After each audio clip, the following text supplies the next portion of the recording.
Okay, I am back with section 2.3, part B. So this is part B. We had just solved one equation last time with the subtraction property of equality. We're just taking, if we take 3 away from one side, that means we have to take 3 away from the other side. And I'm talking about the sides of the equal sign. So we want to solve this. We want to find out what value for P would equal what if I added 18 to it would get me to 25.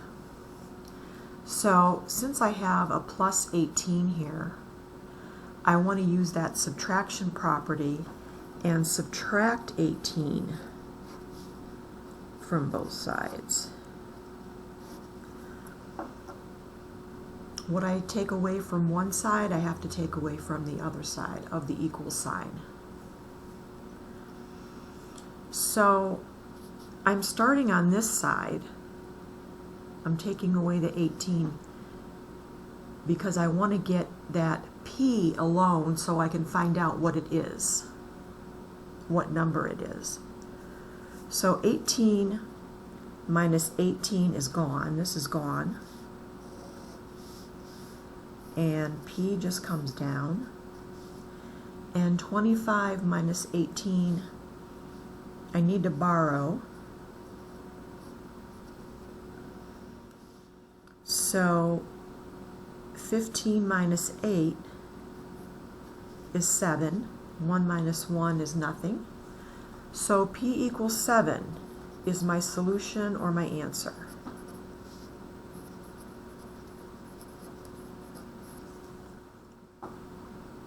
Okay, and if you want to check that, you just take 7 and substitute it in for P. I'm just taking this 7 and substituting it in for P. Okay, does 7 plus 18 get me back to 25? Well, 7 and 18 is 25, and 25 does equal 25, so it's true. So my answer is P equals 7.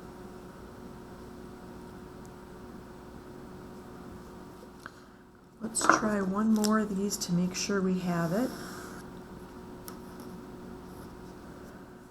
So let's solve 93 equals W plus 24. Okay, so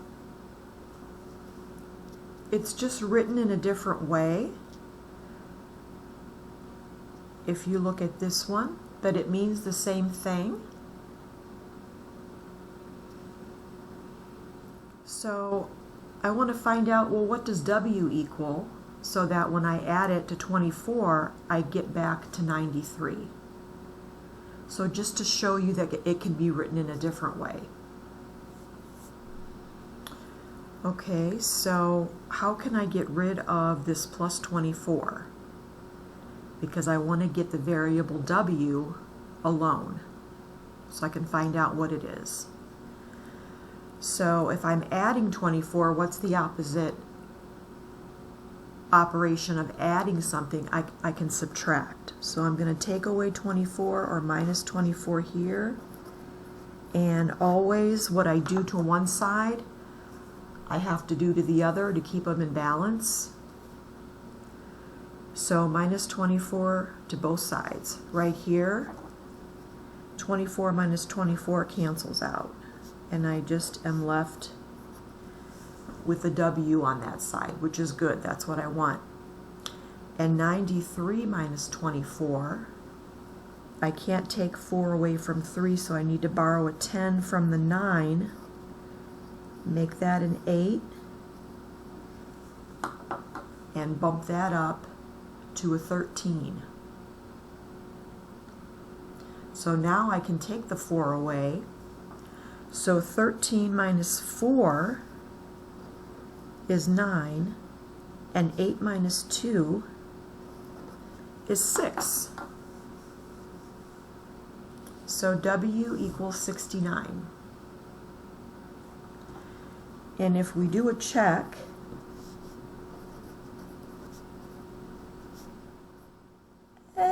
sub in the 69 for the W. Do a check on this side. I'm going to see if I can get back to 93 with that answer. So 9 and 4 is 3. Carry the 1. 6 and 1 is 7, and 2. Okay, so this gets me back.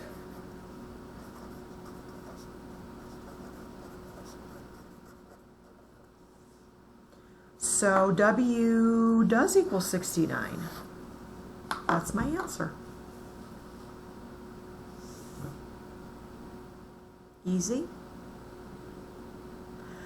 So that's the subtraction property of equality, just taking away the same number from both sides. Well, let's do a couple with the addition property. So same thing, but we're just going to be adding the two numbers to both sides.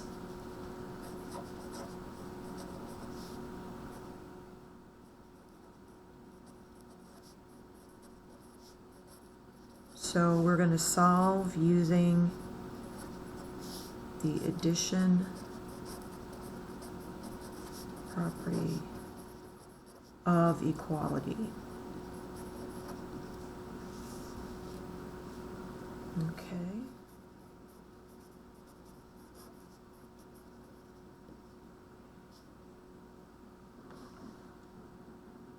Okay.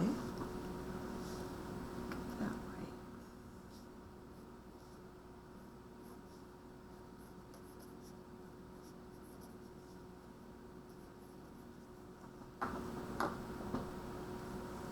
Okay, so here's the equation. X minus 12 equals 23. I want to solve that. I want to find out, well, what's X? X is what number that when you subtract 12 gets you to 23. So I want to get X by itself. I have a minus 12. What's the opposite of subtracting a 12? The opposite is adding a 12. So I'm going to use this addition property of equality, and I am going to add 12 to both sides. And see what I get for X. So far, so good. So what is minus 12, or what is 12 minus 12? These are going to go. And here, what's 23 plus 12? That's an easy add. So that's 35. So my solution is X equals 35.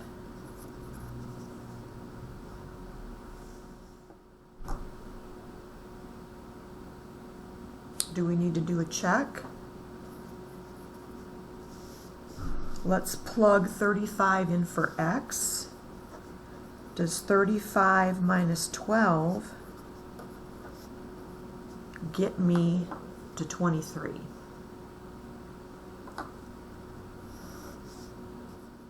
I'm going to line up my subtraction problem, bigger number on top, and let's see if this works. And does this give me 23? 5 minus 2 is 3. 3 minus 1 is 2. Yeah, it sure does. So this is true, so I know X does equal 35. That is my solution.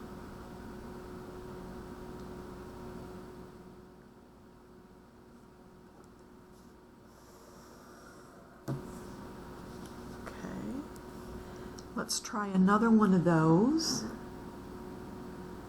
Let's say, okay.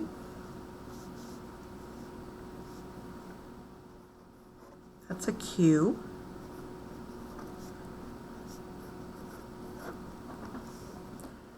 I want to solve, which means I want to find out what my variable is. I want to find out, well, what does Q equal to when I subtract 72, I will get to 18. And this is my weird looking Q. Okay, so next to the Q, I've got a minus 72. And how do I get rid of that? What's the opposite of subtracting 72? Well, that's adding 72. And if I add 72 to this side, I'm going to have to add 72 to the other side of the equal sign too, to keep it equal and balanced. So 72 minus 72, these go, there's nothing there. Q comes down because this all went away. Let's add the 18 and the 72 on the right hand side and see what we get for Q. So 8 and 2 is 10. Carry the 1. 1 plus 1 is 2 plus 7 is 90. So Q is 90. That's my solution.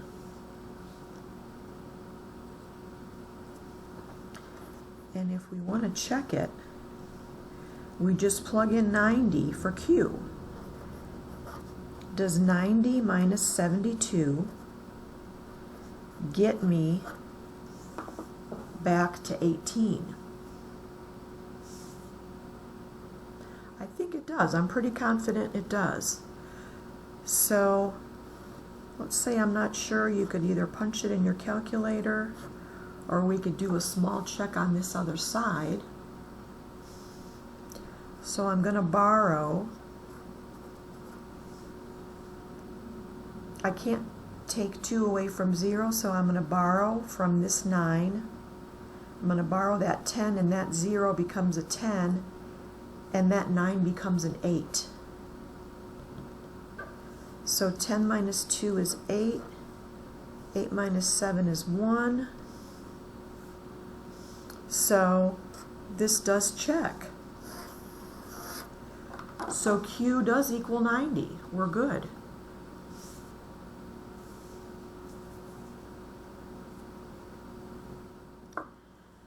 And the last thing, or the last piece of 2.3, is translating more equations from English to math. And we've done that a couple times, or maybe more than a few times already. So I'm sure those won't be too bad for you. So we want to translate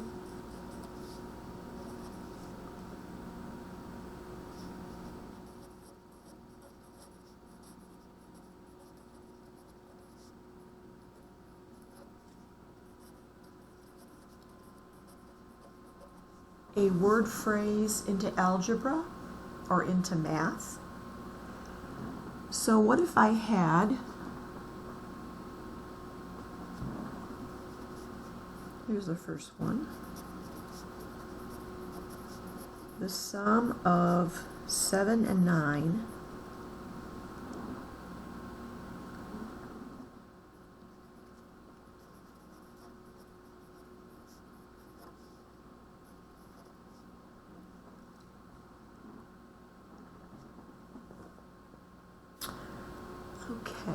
the sum of 7 and 9 is equal to 16. So how do I write that in math? Well, remember, we're looking for our keyword. What does sum mean to do? Sum means to add. So the sum of 7 and 9 is just 7 plus 9. And then is equal to is just your equal sign, 16. So translating this into algebra or math is just 7 plus 9 equals 16.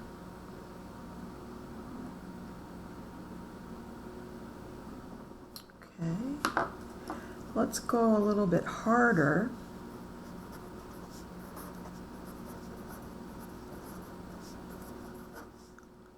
Let's throw a variable in there. The product of x and 12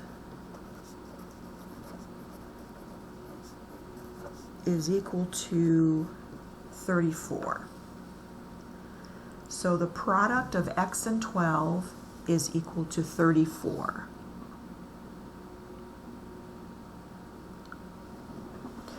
My keyword, product. What does product mean to do? If you look back in your notes, I know I did go over that. Product means to multiply. So they want me to write out the product of x and 12. So that means that I'm going to multiply x and 12 or 12 and x. So you could write it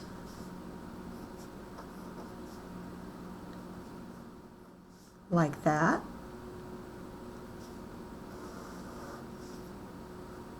The product of 12 and x is equal to 34. Or, remember, you can put the 12 and x together because it's product, so we know that they're being multiplied together.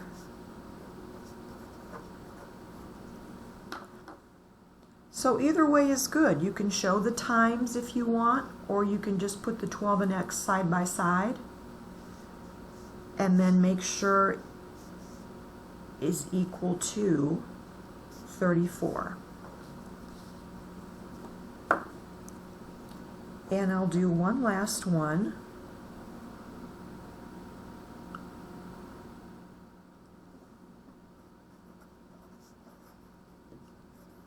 And if you know your keywords, these will not be too bad.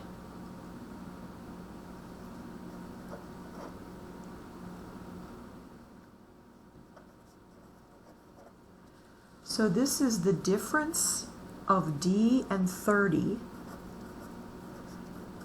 is equal to 52. So I want to take this phrase and write it using algebra.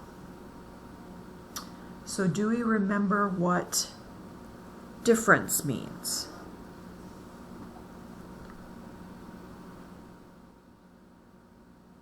Difference just means minus or to subtract. So I need to subtract D and 30, and that's going to equal out to 52. And remember, with these we're going to go left to right. So we're going to take D minus 30, that's the difference of D and 30, is equal to, is just the equal sign,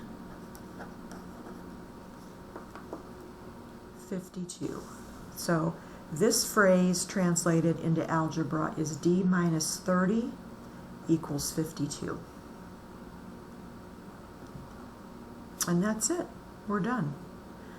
So that's basically section 2.3.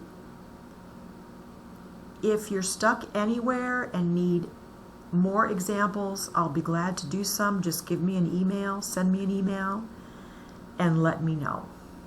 Okay? I'll be back next time with section 2.4.